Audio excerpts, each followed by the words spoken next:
Well, good morning and welcome back. It's Wednesday, May 14th. It is a rainy, thundery morning out there. Gotta love it. As always, I'm Kyler Collum. This is the daily brief presented by the Dakotan. Thank you for checking us out. And who doesn't love to see this rain, especially after this silly kind of hot week we've had at the start. But once again, website's having some troubles this morning. Should be back up within this morning at some stage, but bear with me as I try to get through the daily brief without it.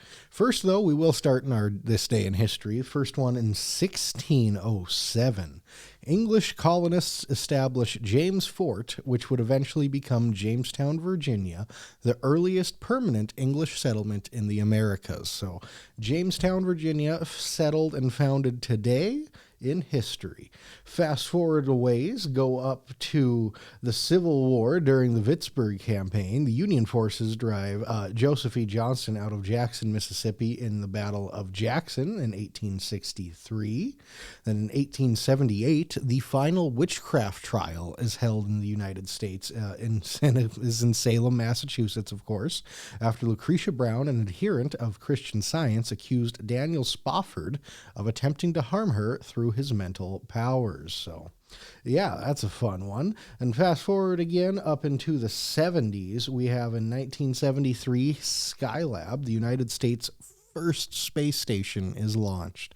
So, gotta love that one. And then, let's go ahead and give it a shot at this day, or at the news today. First off, we have Minot Superintendent speaking on the measles situation. Great article by Minot Daily. With North Dakota's measles outbreak expanding beyond Williams County, Minot Public School Superintendent Scott Faul briefed the school board Friday on the district's preparations should a case emerge locally. Faul said the district is coordinating with the First District Health and has notified unvaccinated families about the risks. While no cases have been reported in Ward County, school officials have already canceled the middle school band trip to Williston as a precaution.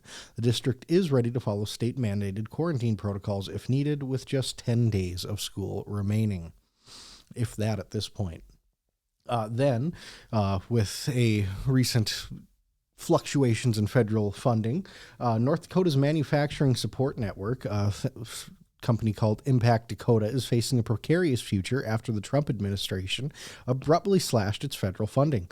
The program, which provides training and efficiency consulting to manufacturers statewide, temporarily lost its $800,000 grant on April 1st and was only granted a 6-month reprieve. CEO Jody Mion says without restored funding by fall, the organization could shut down, cutting off vital services, especially in rural communities. State officials remain hopeful, but with ongoing economic uncertainty and workforce challenges, many warn this is the worst time to gut support for North Dakota's industrial community. Some updates on the Holmberg situation. Despite former Senator Holmberg's 10-year prison sentence for traveling abroad to sexually exploit children, North Dakota Attorney General Drew Wrigley says the investigation is far from over. Wrigley confirmed that his office is actively pursuing leads to identify possible accomplices and individuals who may have helped conceal Holmberg's crimes. Federal records suggest Holmberg encouraged others to join him on trips to Prague, where he abused boys as young as 12. Wrigley says his office is working closely with international law enforcement and vows that no stone will be left unturned. And then, of course, big wildfire weekend in the state. A great morning today, but over the weekend, the red flag warnings persisted across the state.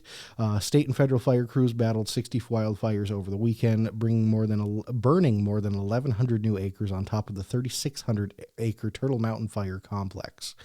Dry, windy conditions continued to fuel high fire danger, with major burns reported in Morton and Sheridan counties. Officials urge residents to stay vigilant, avoid burning, and immediately report signs of smoke to help reduce firefighter risk and prevent further damage. Then, North Dakota, with the Carbon Summit Solutions CO₂ pipeline situation, 2 North Dakota judges have rejected Summit Carbon Solutions' attempts to dismiss lawsuits filed by landowners over its multi-state CO₂ pipeline project.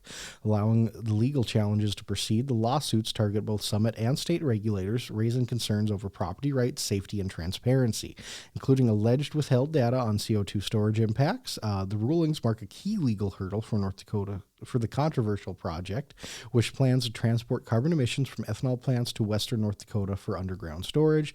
And finally, at the national level, some tariffs updates.